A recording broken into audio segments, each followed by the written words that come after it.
Coach PJ here. There's a lot of talk about how to keep your employees happy and what does that look like? Is it a 4-day work week? Is it remote work? Is it a flexible schedule? What are the things that companies are doing to make that happen for them? And I ran across this video where someone takes a look at companies that are doing 4-day work weeks and what does that mean? It is a different challenge because not every business can do that.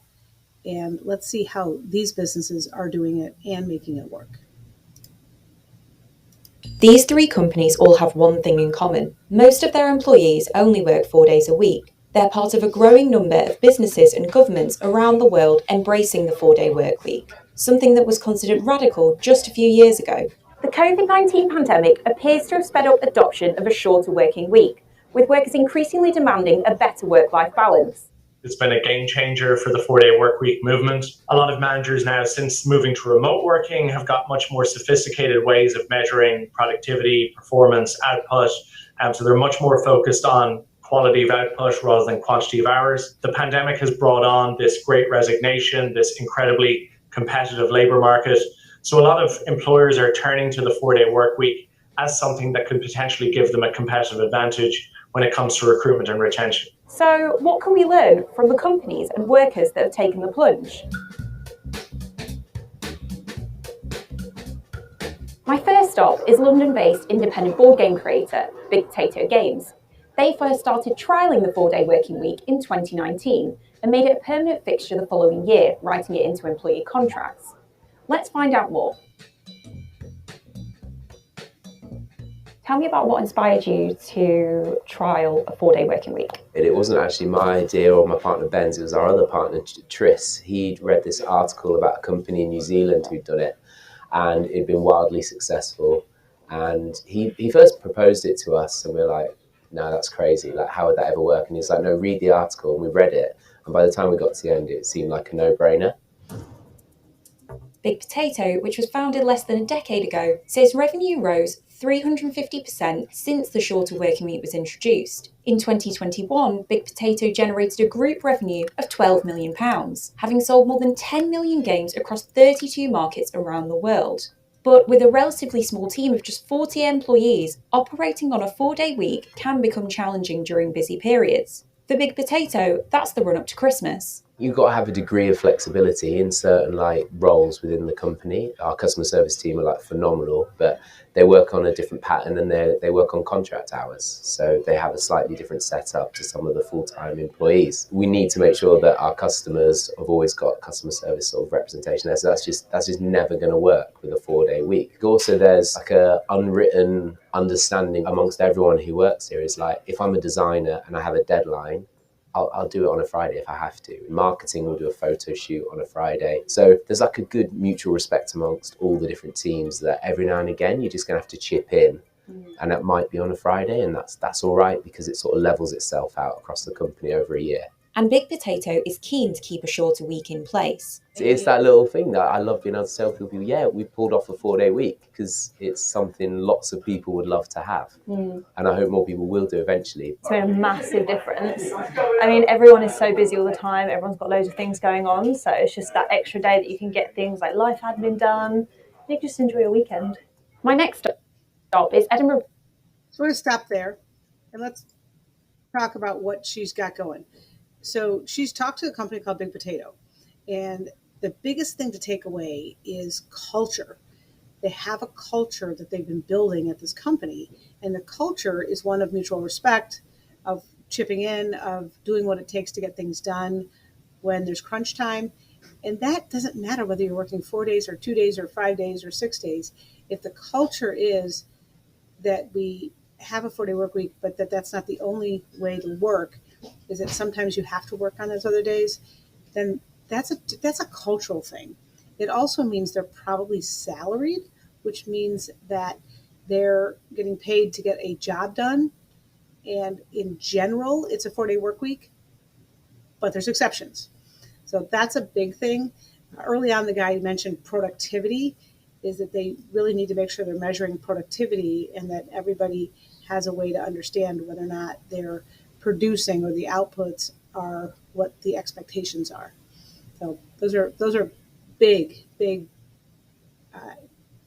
factors in whether or not you can do something like this, as well as what you need to be customer facing. And you mentioned the customer service, which means that he has to build a different contract, a different agreement with those folks to make sure he meets the needs of the customer.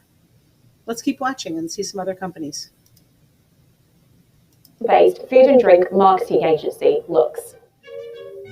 Here, some employees work Monday to Thursday, while others work Tuesday to Friday, ensuring every client is covered by a counterpart on that fifth day of the week. Lux launched its 4-day week pilot in January 2020, just before the onset of the pandemic. Initially, the agency decided not to tell their clients about the trial. It was imperative for us to be able to measure if it was working or not. So we set ourselves some kind of KPIs, I guess, in terms of how are we going to measure success or not. And one of them was, if our clients don't notice, then that's a huge measure of it's working. So yeah, none of our clients did, which was great. In fact, Will says that Lux's profits have risen 30% since they started the pilot, while productivity is up 24%. We have for several years been using a time tracking software called Toggle. So we were able to kind of look at over year on year, comparing it to kind of pre-pilot, how was it impacting and how productive were we being? And we could see that, in short, people were working less, but we were making more profit. So it was another indicator that people were being more efficient with their time. It's not about how many hours you put in, it's about focusing on outputs. So yeah, we were thrilled to see that an increase in productivity leads to a more profitable business. Neither Lux nor Big Potato Games cut employees' pay with the switch to a shorter working week. Very important, they didn't change the pay. The expectations of what they were getting out of the pay was still the same, so they didn't have to change the pay. So that's important. Another element of it is that they had been measuring productivity, so they had some baselines to know whether or not the productivity was a positive or a negative when they switched to this work week. And she talked about KPIs, which is the measurement. And she also talked about the ultimate KPI was, does the customer notice? And that element is a huge measure. They also saw it as a trial, which means they could go backwards, which is tricky because sometimes you go forwards and going backwards actually is seen as a negative or seen as taking something away versus trying something for the summer months or for a holiday time or for the slow period in the business and seeing how that might work. So just some interesting pieces. Let's keep watching. Because for a 4-day working week say it's more environmentally friendly because it reduces the number of days people commute to work. So it seems like a fitting model for sustainable events business Legacy Events. The Oxford-based company has operated on a 4-day week since 2018 in conjunction with a company rebrand. Legacy Events is also paying employees the equivalent of what they would earn in the sector if they were working a 5-day week. Sustainability was always meant to be at the core of Legacy Events, and I've worked in sustainability for 15 years, and I've talked a lot about employee burnout, about well-being, about having a proper work-life balance. And so it seemed to me if I was starting a company, I should practice what I've preached and really embed that in the company. And so to me, it seems obvious if you're going to have a work-life balance, you need to give people almost as much leisure time as they have at work. So a 4-day week just seems natural. I'm a remote company as well as a 4-day week company, which means that our staff don't travel into the office as much as perhaps other companies do. So that means that they have a lower carbon footprint, which benefits us all. But Fairweather has struggled with getting her team to take vacation. They're not feeling burnt out. They don't feel they need to take 2 or 3 weeks away from work to go and recharge. But we all need longer times away from work. So it's clear there's still a mindset shift needed in the workplace, even among those employees who have been able to enjoy this increased flexibility. But it seems like, for the most part, the benefits have outweighed the cost for these companies. A couple quick things she says, and I go back to culture. Culture. They're building a culture of responsibility, of accountability. They're actually, sounds like they're building a culture of collaboration and friendship and fun, that people want to be there. It's an attractive place to be, and they look forward to being there versus taking 3 weeks off. So that's a cultural shift, and making sure your company has that type of culture is pretty important. The other element to that is, she mentioned the carbon footprint, which is really an important element, especially for some of these businesses that are founded on that are based on that. To walk the walk and talk the talk is really important. Enabled me to focus on other things. On a Monday, I work for charities. I do some voluntary work for a dog charity. It's lovely to have that extra day to just go and visit my friends and family, but also wind down mentally. And I feel really refreshed by the Tuesday, and ready to go. And it's not just smaller businesses that are embracing a shorter working week.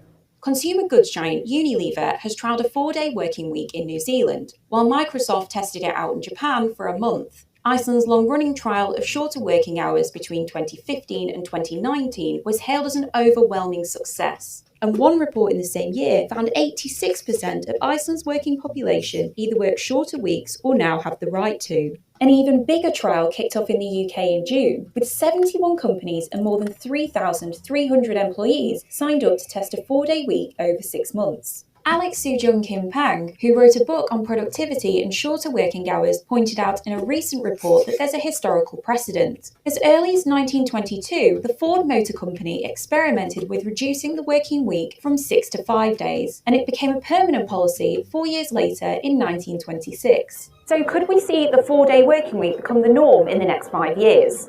What we're seeing is certainly in certain sectors of the economy, particularly those sectors that maybe traditionally would have been primarily office-based, maybe now they're either remote first or they're hybrid. So you could definitely see the 4-day work week going from being an ambition to being the norm really, really quickly, even in the space of 2 to 3 years. Competition can really drive some incredible changes. We're not just seeing this at a corporate level, but a national level, attracting the best talent, attracting investment. We could definitely see the 4-day work week becoming something that even countries turn to. And we're seeing governments and policymakers seriously looking at reduced work time as a policy area that they're considering. So let's take it from there. I love the concept that they did mass 71 companies and 3,300 employees. You have to look at it from the element of not being the exception, but being more the norm. And where's that tipping point where it's not unusual for folks to be in that situation? Because once it's not unusual, then it gets the momentum that it needs to get. And it's really a tipping point of more people are doing it. Everyone knows somebody who's doing it. It becomes more the norm. So that is an important element of how this happens. Most of us know folks who work from home, especially after the pandemic. Some of us know folks that have some flexible hours. There's always the businesses like the hospitals, like the schools that can't, and high customer service facing industries where this can be a challenge. But there's an awful lot of businesses where it's appropriate to work less or work more condensed schedule. So something interesting. I'm a supporter. I work 3.5 days a week. That's about my schedule. Sometimes I'll work 4, but I definitely have downtime so that I can focus on other charity activities that I'm passionate about.